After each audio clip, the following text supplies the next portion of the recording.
ఓం మహాగణాధిపతయే నమః. ఓం గురుభ్యో నమః. ఓం శ్రీమాత్రే నమః. మనం ఈరోజు చాలామంది నన్ను అడుగుతున్న క్వశ్చన్ ఏంటంటే, మాకు ఏ రాశి వారితో అంటే ఇప్పుడు మీరు ఫలానా నక్షత్రం అనుకోండి, ఉదాహరణకు అశ్విని నక్షత్రం, లేకపోతే మేష లగ్నము, వృషభ లగ్నము, మిథున లగ్నము, మాకు ఏ నక్షత్రము వారితో లేదా ఏ రాశి వారితో మాకు పడకపోవడం జరుగుతుంది, మేము ఎవరితో జాగ్రత్తగా ఉండాలి అని అడుగుతున్నారు. అయితే దీనికి శాస్త్రంలో తారాబలము అనేటువంటిది ఉంటుంది కానీ ఆ తారాబలం ఎంతవరకు కరెక్ట్ చూసుకోవాలి. అలాగే మరొక విషయం ఏంటంటే, ఇక్కడ అసలు శాస్త్రంలో చెప్పినటువంటి అంశం ఏమిటి? నక్షత్రపరంగా చూసుకోమని చెప్పారా, రాశిపరంగా చూసుకోమని చెప్పారా, లేకపోతే ఒక్కొక్క లగ్నానికి స్పెసిఫిక్గా కొన్ని కొన్ని విషయాలని చెప్పారా అనేటువంటి విషయాలు ఇప్పుడు మనం తెలుసుకుందాం. ఈ యొక్క విషయాలను నేను చెప్తున్నటువంటి నేనైనప్పటికీ కూడా చెప్పేసిన సాక్షాత్ లలిత అమ్మవారిగా భావిస్తూ తెలుసుకుందాం. ఇక్కడ ఏంటంటే ఇప్పుడు మనం చెప్పుకున్నటువంటి అంశాలు ఏవైతే ఉన్నాయో దీనికి కొన్ని పారామీటర్స్ తీసుకోవాలి, గుర్తుపెట్టుకోండి ఎప్పుడు కూడా. ఏమిటిది అంటే, మనం ఇప్పుడు మీ లగ్నం ఫలానా అయితే ఈ అధిపతి గనక ఈ సంబంధంలో ఉంటే ఈ కారకత్వం వాళ్ళతో అని చెప్పాం. అది ఫ్రెండ్సా రిలేటివ్స్ అనేటువంటిది. మొట్టమొదటిగా ఏంటంటే ఆ యొక్క మహాదశ మీకు వస్తుందా లేదా తెలుసుకోవాలి. ఆ మహాదశ లేకుండా మీకు ఎప్పుడు కూడా వాళ్ళ ద్వారా ఇబ్బంది రాదు, గుర్తుపెట్టుకోండి. అది ఇబ్బంది కానివ్వండి, ఒక యోగం కానివ్వండి, కలిసి రావడం కూడా అలాగే ఉంటుంది. అంటే కొంతమంది కొన్ని కోట్లు కలిసి రావాలి. ఉదాహరణకి చూస్తుంటాం మనం ప్రపంచంలో, ఏమండి ఇతనికి చేయడం వల్ల చాలా బాగా కలిసి వచ్చేసిందండి, దానికి కూడా మహాదశ రావాలి. Point number 1. రెండవది ఏంటంటే, ఇక్కడ రెండో పాయింట్, ఆ మహాదశ రాకపోయినా ఆ మహాదశ ఫలితాలను ఇచ్చే గ్రహం మనకు ఉంటుంది. అది జ్యోతిష్ శాస్త్రంలో దాన్ని పిఏసి అంటారు, ప్లేస్మెంట్ ఆస్పెక్ట్ అండ్ కంజంక్షన్. అంటే అది ఏ గ్రహంతో కలిసి ఉంది, ఏ గ్రహంతో చూడబడుతుంది, అదేవిధంగా ఏ గ్రహంతో ఏ రాశిలో ఉంది, ఏ గ్రహంతో కలిసింది, ఏ గ్రహంతో చూడబడుతుంది. ఈ కనెక్టివిటీ వల్ల అసలు ఈ ఫలితాలు ఈ గ్రహం ఇవ్వకుండా ఇంకే గ్రహం ఇస్తుంది అనేది కూడా తెలుసుకోవాలి. రెండో పాయింట్. ఇక మూడో పాయింట్ ఏమిటంటే, మీకు ఏదైనా ఎవరితోనైనా ఇబ్బంది ఉన్నప్పటికీ కూడా ఒక యోగం ఉంది. ఉదాహరణకి అంటే ఒక చిన్న ల్యాండ్ ఏదో కొన్నారు, అది పలానా రిలేషన్స్లో ఎవరి ద్వారానో కొనడం జరిగింది, అది నష్టపోయింది. కానీ ఒక పెద్ద యోగం ఉందనుకోండి మీ జాతకంలో, దాని తర్వాత మీరు మళ్ళీ మంచి ఫలితాలు కూడా పొందుతారు. ఇక నాలుగో పాయింట్ ఏంటంటే, ఒక్కొక్కసారి మనకి జాతక చక్రంలో విపరీత రాజయోగాలు, నీచభంగ రాజయోగాలు కొన్ని ఉంటాయి. ఆ యోగాల వల్ల ఏమిటంటే, ప్రధానంగా మీరు గనక ఎప్పుడైనా సరే గుర్తుపెట్టుకోండి, ఈ యోగాల్లో ఒక్కొక్కసారి ఏమవుతుంది, మీకు మొదట్లో చిన్న ఇబ్బంది ఇచ్చినట్టుగానే ఉంటాయి కొన్ని కొన్ని విషయాలు. అబ్బాయి ఏమిటండి నాకు జాబ్ పోయిందని కొంతమంది బాధపడుతుంది, దాని తర్వాత ఏదో చిన్న బిజినెస్ స్టార్ట్ చేసి అలా కోట్లలోకి వెళ్ళిపోతారు. లేదా ఒక్కోసారి ఏమిటంటే ఉన్న ఇల్లు అమ్మేసుకోవాల్సి వచ్చింది, లేకపోతే ఉన్న ఇల్లు ఖాళీ చేసామన్నాడు ఓనర్, సడన్గా మంచి ప్లేస్లో ఉందనుకుంటే ఖాళీ చేసామన్నాడు అనుకుంటే, ఇంకో దగ్గరికి వెళ్ళినప్పుడు అది ఆటోమేటిక్గా మంచి ఇల్లు అవుతుంది, దాన్ని మీరు కొనుక్కునే స్టేజ్ కూడా వెళ్ళిపోతారు. అలాగే ఒక్కొక్కసారి అయ్యో నేను వాళ్ళు వెళ్ళాల్సింది మిస్ అయిపోయిందండి, వెళ్తే మంచి ఇది దొరుకును అనుకుంటాం, కానీ ఒక్కొక్కసారి మిస్ అవ్వడమే మంచిది అవుతుంది. అలాగ ఒక్కొక్కసారి మనకి జన్మజాతకంలో ఒక నెగటివ్ జరిగినట్టుగా అనిపించి పాజిటివ్ జరుగుతాయి. ఇవన్నీ కూడా విపరీత రాజయోగాలు, నీచభంగ రాజయోగాలు ఉన్నప్పుడు జరుగుతాయి. ఇది మీరు గుర్తించాలి. అంటే మనం ఎప్పుడైనా మన లైఫ్లో ఒక సంఘటన జరిగినప్పుడు వెంటనే దానికి మనం డిప్రెస్ అయిపోకుండా, ఓకే ఇది ఒక విపరీత రాజయోగం, నీచభంగ రాజయోగంలో ఉంటాయి, ఇప్పుడు ఒక స్టెప్ ఇలాగా ఉంటుంది. ఒక్కొక్కసారి మనకి బాగా దేవతా అనుగ్రహాలు కనుక మనకు ఉన్నప్పుడు ముందుగానే హింట్ కూడా ఇస్తుంది.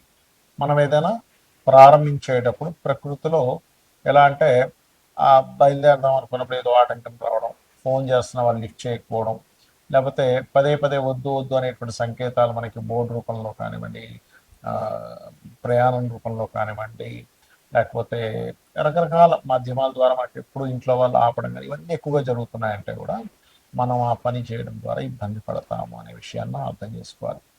అయితే ఇక్కడ మీరు ఎటువంటి వారితో ఇబ్బంది పడుతున్నా, ఉదాహరణకి మనకి రిలేషన్స్ చాలా ఉంటాయి, లేదా మనం చెప్పుకున్నటువంటి ఏదైతే మనం మొదట్లో చెప్పుకున్నటువంటి వాటిల్లో ఏవైతే మనం ఇబ్బంది పడుతున్నా ఒకటే గుర్తుపెట్టుకోవాలి, మీకు ఏ గ్రహం ద్వారా ఇబ్బంది వచ్చిందో ఆ గ్రహానికి దానము, ఆ గ్రహ సంబంధించిన ఇది అంటే చిన్న ఎగ్జాంపుల్, ఒక చంద్రుడి ద్వారా వచ్చింది. బియ్యము దానం ఇవ్వడం, తెలుపు రంగు వస్త్రం. లేదండి ఇంకా నేను ఇంకేమైనా చేయగలనా, మెడిటేషన్ చేసుకోవడం, లేదు గోసేవ చేయడం, లేదంటే నా దగ్గర బోల్డు డబ్బులు ఉన్నాయి నేను ఇంకేదైనా పెద్దగా చేస్తాను అనుకుంటే అన్నదానం చేయడం, లేనట్లయితే ఏదైనా ఒక అమ్మవారికి సంబంధించిన హోమం చేసుకోవడం. అంటే ఏమిటి, మీ యొక్క సమస్య తీవ్రతని బట్టి మీరు ఎప్పుడు కూడా పరిహారం చేసుకోవాలి, గుర్తుపెట్టుకోండి.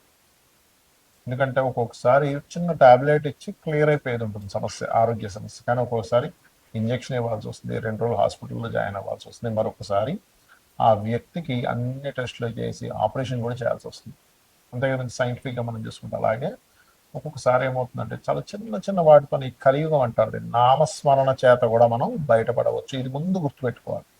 సమస్య వచ్చింది, సమస్య గురించి భయపడాల్సిన పని లేదు. సమస్యకి పరిష్కారం వెతకడమే సమస్యని జయించడం. శ్రీమాత్రే నమ. తులాలగ్నము, తులారాశి. తులవారికి తులలో ఉండే నక్షత్రాలు కానీ చూసుకుంటే చిత్తా 3-4 పాదాలు, స్వాతి నక్షత్రం, విశాఖ నక్షత్రం. ఈ రాశిలో జన్మించిన వారు ఏమనుకుంటారంటే వాళ్ళకి ఏదైతే తారాబలము కలవలేదో వాళ్ళతో నాకు ఇబ్బంది వస్తుంది అనుకుంటారు. కానీ అది ఎంతవరకు నిజము? శాస్త్రంలో నిజంగానే వారితో పడదని చెప్పి ఎక్కడైనా శ్లోకం చెప్పారా అంటే అది కేవలం మనకి ముహూర్తం వరకు చూసుకోమని చెప్పారు. అంతేగాని ఈ తారాబలం కలవకపోవడం వల్ల ఏదో కించిత్ వాళ్ళిద్దరి మధ్యన మనస్పర్ధలు చిన్న వస్తాయేమో, కానీ కంప్లీట్గా నష్టం అనేటువంటిది మాత్రం వీళ్ళ పూర్వజన్మ కర్మ మీద ఆధారపడి ఉంటుంది. వీళ్ళు ఎవరికి రుణపడి ఉన్నారు, ఎవరి ద్వారా నష్టపోవాలనుంది, ఏ కారకత్వం ద్వారా నష్టపోవాలనుంది. అందులో ప్రధానంగా అసలు ఈ లగ్నానికి పాపులు ఎవరో ముఖ్యంగా తీసుకోవాలి. గురువు సహజంగానే పాపి లగ్నానికి 3-6 అధిపతి. 3-6 అధిపతి అయినందుకు వీరికి సహజంగానే తులాలగ్నం వారికి ఏంటంటే బ్యాలెన్సింగ్ చేయగలుగుతారు. దేన్నైనా సరే బ్యాలెన్స్ చేసుకునేటువంటి శక్తి వీరికి ఉంటుంది. అయితే ఈ 3-6 ఆధిపత్యం వచ్చినటువంటి గురువు అయినందుకు వీళ్ళ పూర్వజన్మ కర్మ కూడా అంతా ఏమిటంటే ఒక్కొక్కసారి అప్పులు తీసుకోవడం, ఇవ్వడం, లేకపోతే రవి గురువులు ఇద్దరు కూడా పాపులైనందుకు ప్రధానంగా కొన్నిసార్లు స్టేటస్ కోసం చేసేటువంటి కొన్ని పనుల వల్ల ఇబ్బంది పడ్డం అనేటువంటిది జరుగుతుంది. ఇలా ఆరోపణలు ఎదుర్కొంటుంటారు. అయితే ఇక్కడ గురువు సహజంగానే గురువు అనేటువంటిది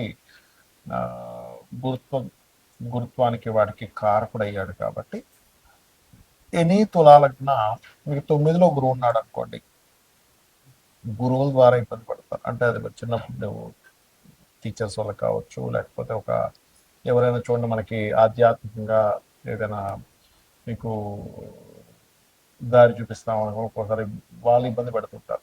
అటువంటి వాటి వల్ల కావచ్చు, ఇటువంటి వాటి మూలంగా ఇబ్బంది వస్తుంది, గుర్తుపెట్టుకోండి. ఇది ముఖ్యంగా గుర్తుపెట్టుకోవాలి. అలాగే రవి పాడయ్యాడు. ఇక్కడ ఏంటంటే గ్రహం బాగుందా పాడైందా ఇస్ మోస్ట్ ఇంపార్టెంట్.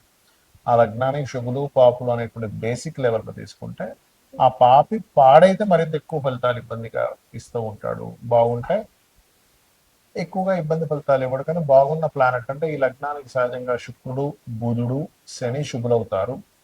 రవి అదేవిధంగా గురువు, కుజుడు పాపులని, చంద్రుడు క్షీణచంద్రుడు అయితే శుభుడని, పూర్ణచంద్రుడు అయితే పాపని, ఈ తులాలగ్నానికి రాహు శుభుడని, కేతు పాపని చెప్తూ ఉంటారు. కానీ ఇక్కడ ఏంటంటే ఏ ప్లానెట్ పాడైంది, మనం ఇందాక చెప్పుకున్నట్టుగా ఈ గురువు పాడయ్యాడు. గురువారాలే ఎక్కువగా మనం ఏదైనా అప్పులకు సంబంధించి చేస్తూ ఉన్నాము, లేదా గురువులకు సంబంధించిన వాటిలో ఏదైనా ఇన్వాల్వ్ అయ్యాము, అక్కడ ఇబ్బంది వస్తూ ఉంటుంది. ఆదివారం అంటే సన్ పాడయ్యాడు, సన్తో పాటు మూన్ కూడా పాడయ్యాడు. అంటే కెరియర్ రిలేటెడ్ విషయంలో ఏదో ప్రమోషన్స్ రావట్లేదనో, బాస్తో వీళ్ళు పెట్టుకునేటువంటి గొడవలు, ఇవి ప్రధానంగా ఇక్కడ ప్రభావితం చేస్తూ ఉంటాయి. కాబట్టి ఈ యొక్క విషయంలో జాగ్రత్తగా ఉంటూ ఎంత మీరు కాళికా అమ్మవారిని లేదా కాలభైరవ అష్టకం గనక చేసుకున్నట్లయితే ఖచ్చితంగా మీ యొక్క ఇబ్బంది నుంచి మీరు బయటపడతారు.